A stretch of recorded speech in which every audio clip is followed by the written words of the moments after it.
Hi guys, my name is Gabrielle Cox. Today I'm going to talk to you about my winter 2014 Capstone project.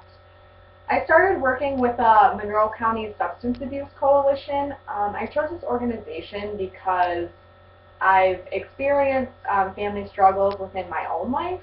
My uncle died in 2013 from prescription drug and heroin abuse.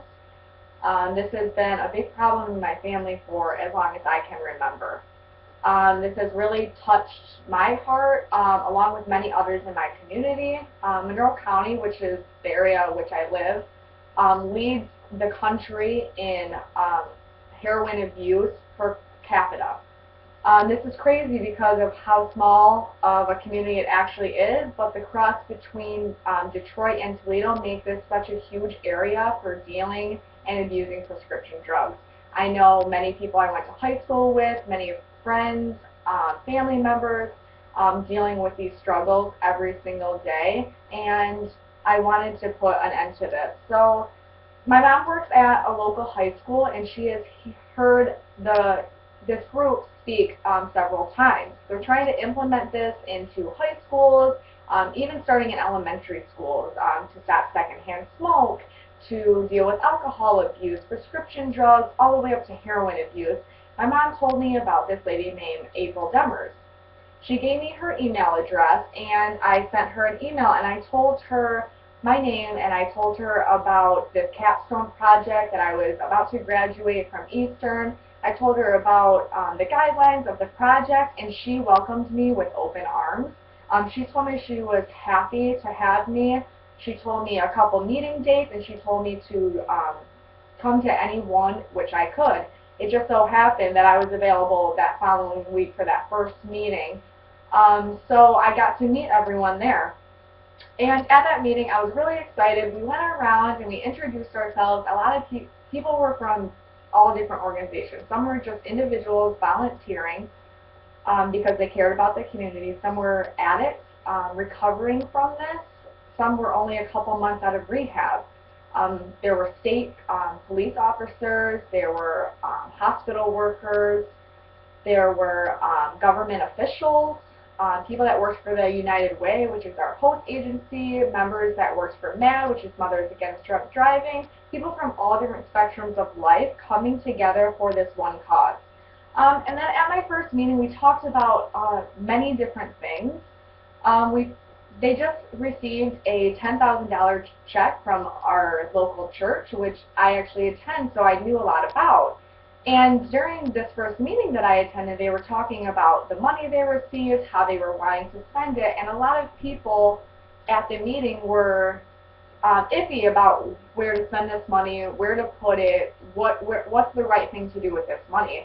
Because it's a nonprofit organization, they have to be careful about where they're putting the money, where the best places for it to go. Some people wanted to use it for rehab, for addicts. Some people wanted to use it for support for families. Some wanted to use it for IDs for people to get into rehabilitation centers, so on and so forth. It was for training, food for people. I mean, the list goes on and on. And so during this meeting, well, before this meeting, I wasn't sure what I exactly wanted to do with this project. And then after I left, I was brainstorming, okay, what should I do? Like, I wanted to fulfill the biggest need.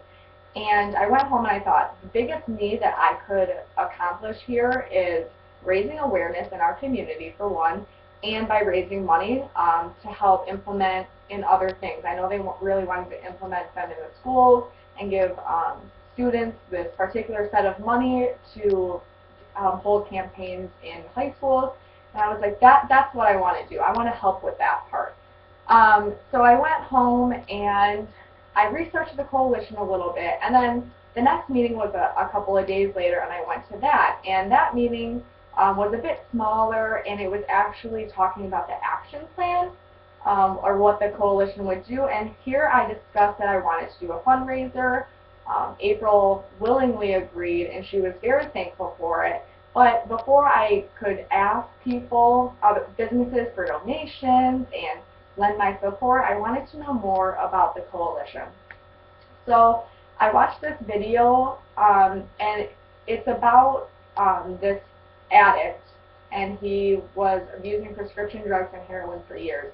He's actually a member of the coalition right now, and he's an inspiration for many in the county. We watched the video, and he sat there the whole time through it, and it was just inspiring to me to know that young people like us can inspire others too. We're not just being inspired, but we can give out a hand also. And so I was like, okay, this is what I'm doing.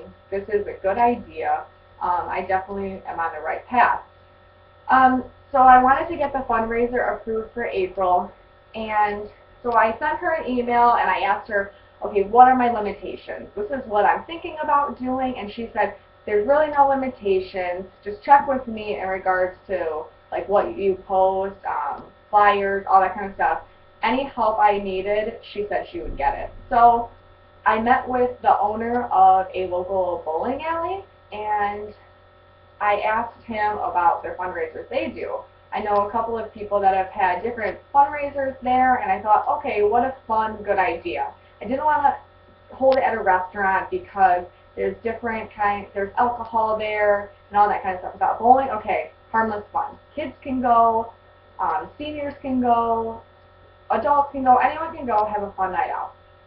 So I talked to the bowling alley owner, and he said that he typically charges $15 a person. That includes your pizza, your pop, your bowling, and your shoes for 2 to 3 hours. And I was like, okay. He's like, you can do gift baskets, you can do 50-50 raffles, any of that stuff would be really great. And he normally charges $10 a person, and then that $5 remaining would go to that the fundraiser. But for this certain event, he wanted to do more, so he charged $9 a person, and so therefore I got to keep that $6 remaining dollars. So I was really excited about that. I asked April if that would be okay, and she definitely agreed and thought that would be really cool.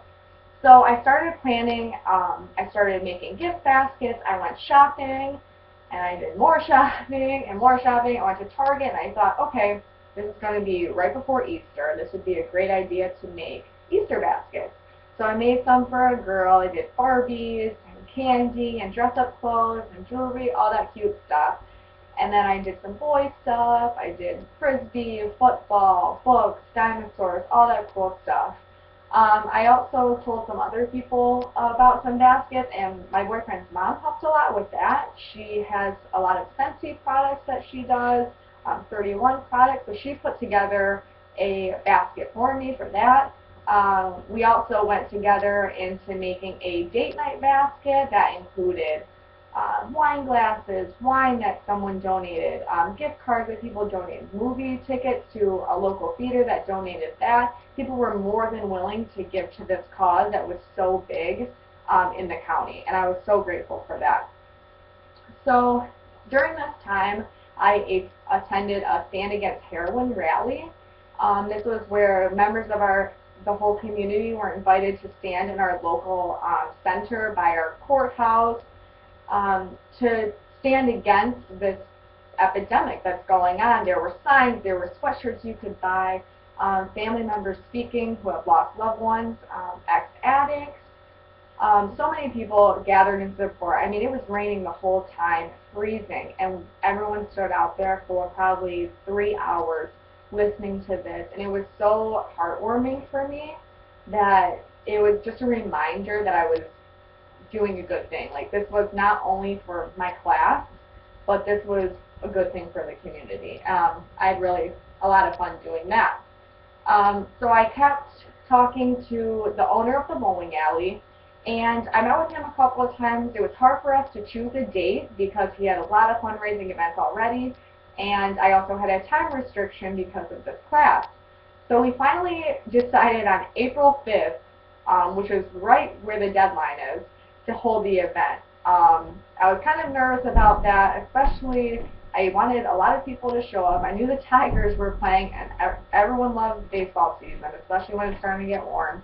And I was just kind of worried, and April reassured me that would be a good date. It was a Saturday night. I thought, okay, what a great idea. From then on, I started to make event tickets. I went to a ticket printing website, and I put together this these different tickets. I formatted it. I put our Substance Abuse Coalition logo on it. It was actually really fun doing that. Um, and I ordered those. I ordered about 300 because it wasn't an RSVP event, so I wasn't sure how many people would actually come. And then after creating these tickets, we encountered a little problem. On it, I put Stand Against Heroin Bowling Fundraiser, and I thought they were kind of a part of the coalition, and they're a separate group. She didn't want to overstep her boundaries and make people mad from the other group, so we had to change it a little bit. Because the tickets were already ordered, she said, oh, don't worry about that part, but I had made this flyer and made a Facebook event with this flyer on it, and she said, let's just change those just so we can alleviate any problems in the future. So I quickly did that. It took me a little while to make the flyers, but the fixes were really quick. I started broadcasting on Facebook, and I got a lot of responses, actually. I had people messaging me that I didn't even know, and they're like, you're doing such a great thing. This is really awesome. Our community needs something like this. And I agreed with that.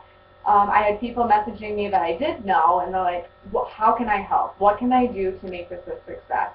And the really only thing I told people was to do was to broadcast the event. Share this on Facebook. Share it with your friends. Tell your family members. Bring your kids. This is not exclusion of anyone. I want everyone to come. I want to raise money, but I want to spread awareness to our community and show support to this coalition and this great cause. I was so happy that I had a lot of people so willing to do this. I had people from downriver, 20 miles away, sharing this on Facebook, inviting their friends. I was really pleased by that. So throughout this time, I reposted the event on Facebook. The bowling alley that I was holding it at, they posted on their Facebook. My friends and my family, they shared it, and they all helped me make this a success. If you follow the link that I posted on my PowerPoint, you can see that Facebook page, how people posted, all the invites, and that kind of stuff. Once again, the feedback was really great with that. I had that the whole time. My parents did a really good job inviting people too. After that, I visited a local newspaper, and they actually agreed to put it in their event section. I have a picture of that just because I was proud of that the paper did that for a great cause. And once again, our community is kind of willing to do anything for this right now. Also, I continued to create gift baskets. I made little signs that listed what would be in each gift basket so people knew what they were bidding for. There were 4 or 5 different baskets. There was a day at the beach, there was date night, there was the Scentsy basket, and there were also two of the different Easter baskets. And I'm so glad I did those because I swear that was the biggest part. People don't care about bowling when they can get a present. So before the event, I went there probably about 2 hours early to set up. I set up all the gift baskets. When I got there, they already had tables waiting for me. They had people lined up waiting to help for this. I was so thankful for that. There was a wait staff saying, what kind of pops do you need? When do you want us to start putting in pizzas? What kind of music do you want played? When do you want the lights on? Do you want the disco ball? Do you not?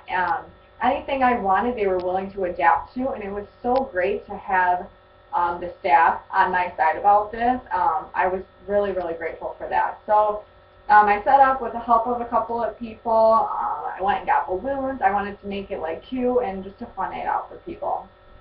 I posted a couple of pictures on what it looks like. People had fun bowling. I think people are having competitions of who could get the most strikes. A lot of people did really good.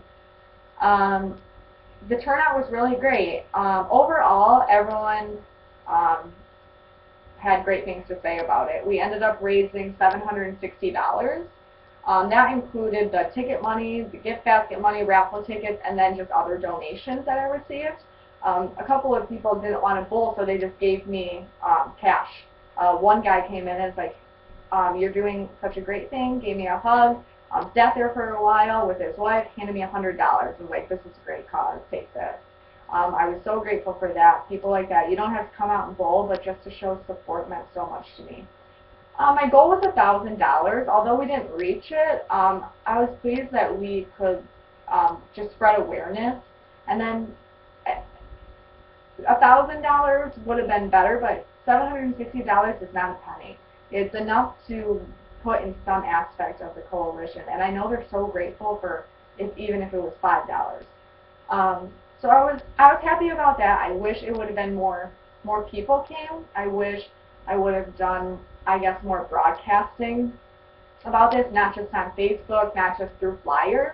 I wish I would have actually went out, met people, went to schools and all that stuff, but I had a time restraint, taken all these classes, working. If I had more time, I definitely would have done a lot more with it.